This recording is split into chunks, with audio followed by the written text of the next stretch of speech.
Hello everyone, it's Dom here from Esports News UK at ESL 1 Birmingham. I'm joined by the coach, manager, analyst of OG, Bonkers. How's it going, Bonkers?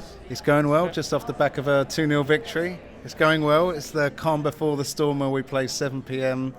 against Falcons, an old friend of ours, Amar, who's previously on our team, now on theirs. So a nice little reunion ahead maybe before the final day. Looking forward to it. It's the lower semis you're going into, right, against Falcons. That's right. It's quite difficult for me because I think I'm talking to Grant later from Falcons. Okay.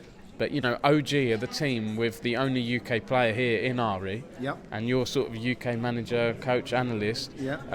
Have you felt that home support? Ari, you were saying earlier, has been interviewed by a lot of mainstream publications yesterday, Times and whatnot. Are you feeling that home support? Yeah, I mean, definitely. There's section 13 in the audience here, which is sort of a hardcore of OG fans. So there is a definite slot of OG fans, but I would say in general, OG fan or not, I think people here are supportive of Ari. It's funny, you can have the noise cancelling headset on behind the stage, but you'll still hear a different kind of cheer when you know the camera's on Ari. You know, if they're panning from player to player to player, when it gets to Ari, you know it's Ari just from the extra noise that's coming. So yeah, it's nice. I mean, I'm pleased that it is that way, if you know what I mean. It's nice that we have someone to cheer, because I've gone to, you know, a few events and there aren't many UK players in Dota. You know, it's other titles we do okay in, but Dota is it's been a pretty barren spell of a tier 1 player until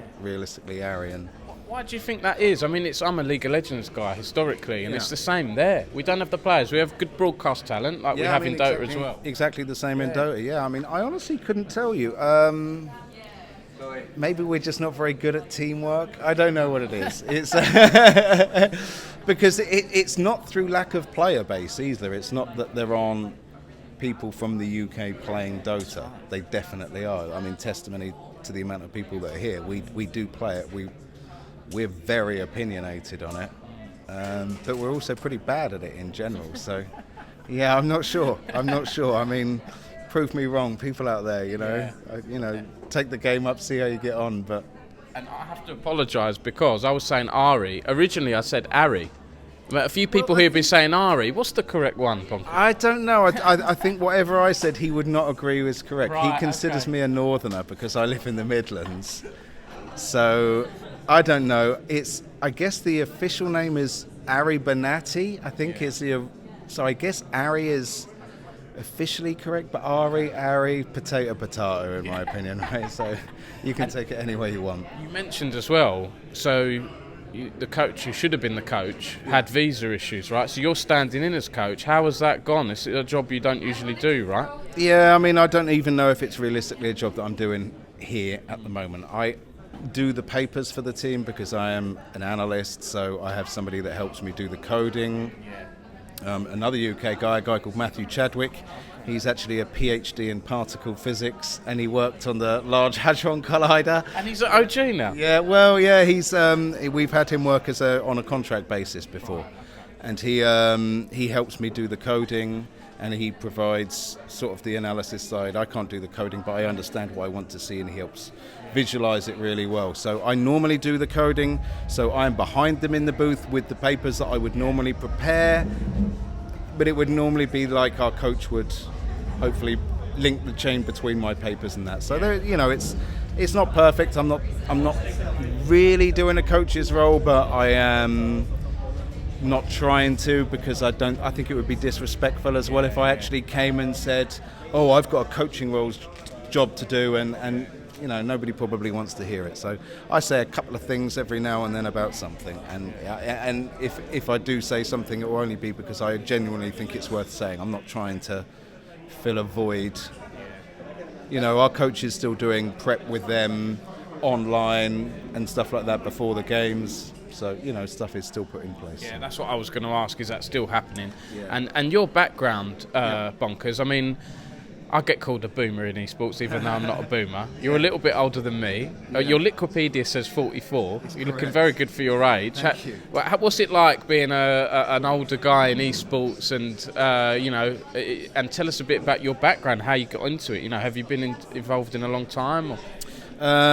So when this is going to make me sound really old, I guess, but when the recession first hit, I was working in recruitment at the time, so I don't know when this was, early... 08 maybe, 08, 09? Yeah. I just started my first job. Bad time.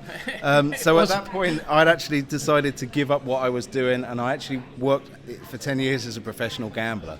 So it sounds fun, but it's just maths. So it was maths, Excel spreadsheets, updating rating systems on Excel spreadsheets, that sort of thing. So I was very ingrained with maths.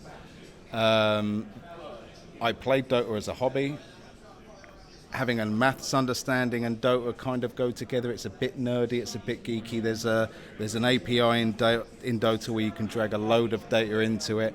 And honestly, if you're really geeky, you can chisel down into so much in Dota. So I decided to write to a team and say, oh, hey, I think I could help you out doing some analysis stuff. I wasn't even sure I could, but I kind of thought, given how we looked at football, for an example, and how we analysed it, I thought we could do things with the Dota team. Yeah. So I worked with a team then called Ad Finem. There were some Greek guys. We got through to the final of Boston Major. It went pretty well. So we did some analysis stuff, but it was at that time. So that would have been, I think, 2008 at that time, I think. That's around the time of the crash. When was the Boston Major? That was 2014 or 2015. Yeah. Sorry, what am I talking about? 2014, 2015. Because it was TI. It was after TI 5. TI 4, I think. Was it 4 or 5? Yeah, maybe. After TI 4 was a bunch of teams split up, and then Yeah. that's when OG formed on one Frankfurt major. So Yeah, that's about right. 2014, 2015. So yeah, I worked for Ad Finem as a analyst around that time, but it was rare that teams were just employing analysts. Right, yeah. So I tried to work for OG, I think, for a number of years. I was writing to Seb and he was ignoring me about doing something or. So at that point I just decided, all right, well, I'm just going to be a manager as well, and I'll do the analysis sort of on the side and offer it as a bonus. And I guess realistically now my role has slowly gone way more onto the manager side than it has the analysis, but I still do the papers. Ari is pretty receptive of the papers. He's the guy who does the drafts for us now. So Ari is a mega nerd, like super nerdy. He loves to chisel down into everything. Very, very intelligent guy. Have you spoken with him at all? No, we were hoping. We got offered an interview a few weeks ago, and logistically it didn't work out. But we're hoping to talk to him this event. Ideally, if you win it. He's really, and he's like, I think his GCSEs he was 8 A stars, 1A, and then he got A stars and everything. He's just, sickeningly intelligent. Sickeningly, I promise. You're learning from him, and he's learning from you in a way. Well, yeah, I mean, I give him some papers, and he understands them basically as well. So, but it's generally nice to have somebody that can understand the papers that I do, if you know what I mean, because or even understand what he wants to see. Because quite often, with a player, they will be limited on. They'll be limited on their learning because they don't know what they want to learn almost, if you know what I mean. Yeah. Ari's very good at coming up with, can you show me this? And it will be some example of what this team do when they have this hero, what do they do with it? And he'll ask for a branch to look at almost. And we can do it, we can visualize it for him, but it takes somebody to understand what they want to see, if you know what I mean, because most people can't even come up with the thought to think of something new. They just keep on doing what they're doing, and he's always looking to improve. He's a very intelligent person. It's interesting. We're doing an article, Wade's doing an article on the history of UK and Ireland Dota. Do you have any memories that you want to share, or did you play it back when it was a mod for Warcraft 3, or were you more into it when it was its own separate game? I was a TFC player, I guess. I would have gone, my first LAN would have been like Insomnia. like 6 or something like that. I6 with. That might be before Epic Land. Oh yeah, long before Epic Land, because that was Telford, wasn't it? It went to Telford, did it? Epic Land, I think. A bit before my The time. the first one I would have gone to, I think, was like Newbury Racecourse. I remember that. That was Insomnia, wasn't it? Yeah, that was 6 or something like that, because a friend of mine was helping Craig set up the networks and stuff like that at that time, like running the cables and stuff like that. I know what year that would have been. Early 2000s, wouldn't it? Yeah, 6. it's got to be, because I remember. First one was 99. Yeah, it would have been. It would have been around early 2000s, because I remember my friend was driving and I wasn't, so we were in his car. So you played on a team. Yeah, I mean, could you call them that? I played Team Fortress Classic for a few teams, and then I was into a game called Natural Selection 2, if you ever heard Is that of a that. shooter? Yeah, No, I've heard of it. Aliens versus. I still think it's one of the best games ever made, and the concept of it, because you can run up the walls as the aliens, and the whole map mutates. So if the aliens own the territory, if you know what I mean, it gets all alienated. But there wasn't Dota there then. No, I mean, I only started really playing Dota myself around 2014. Right, so the I'm late game to would have it. launched. Oh, it was around then, wasn't it? Yeah, I'm late to it. Yeah, I was sort of one of the guys that gets swept up with Alliance winning TI3, I guess. Yeah. And Why Dota instead of League of Legends then? As a League of Legends fan who doesn't understand Dota as well as League. I guess I just had never watched League first. And I guess actually I had a couple of Swedish friends at the time that we were playing. I guess we were finishing another game. We were probably just finishing Natural Selection 2, and I think people just went from that to Dota for some reason. And yeah, I hadn't even heard of League of Legends when I switched to Dota, but I hadn't heard of Dota, and I wasn't supposed to play it. It wasn't supposed to be a thing. It was just a game I like played one time, and I didn't even like it when I first played it. Like. It's only because my friends were playing it, and I was like, no, this is rubbish. Can we play something else?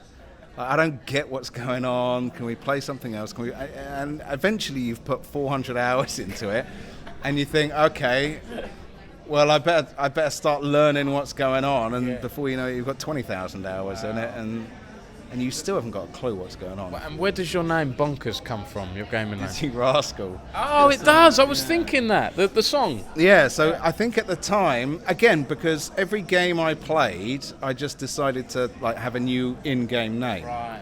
So in one game I was Cooke, in one game I was half man, half biscuit. In another game, there's been a few variations, running with scissors. And Bonkers was never supposed to be one that stuck. It was because of that song, and I think at the time I was watching Premier League darts or something, and James Wade used to walk out to Bonkers, and I thought, oh yeah, that would be so cool to walk out to a track like that or something. So I had Bonkers as my name, and it wasn't supposed to stick. It was one of you change your name on Steam or whatever it is. It was just the name at the time. My name at the time is Obey Your Master. It's just another song reference, but it was not supposed to stick. It's pretty weird for a 44-year-old man walking around these lands to be calling himself Bonkers. It's pretty bonkers. Yeah, I mean, maybe, if you've got a big irony streak in you. I like it. I like it. This has been the song, if nothing else. I do.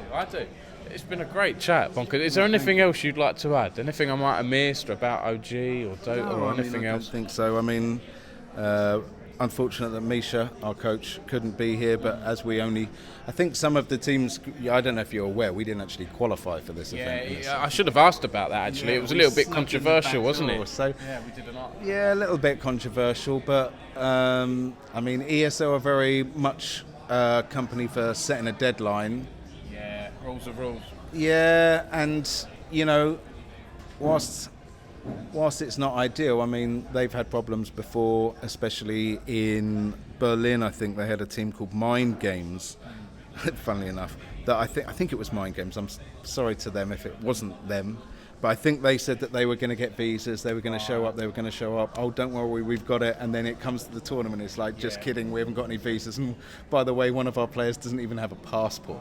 So, yeah, and then ESL are left with a 15-team tournament instead of a 16-team tournament, and there has to be a point where you say to a team, here's the cut-off, and then they went past it, and I think they even moved the cut-off. So yeah, I mean, we obviously are reaping the rewards of it. I know some teams are unhappy that we're doing so well because we're threatening a lot of people in their EPT points now, the ESL Pro Tour points for Riyadh. So it looks like we're on our way to securing a slot in Riyadh. So I could have Ari at the first Esports World Cup, Dota 2. I think that would be an expectation at this point, more than a hope. So that's my hope. So.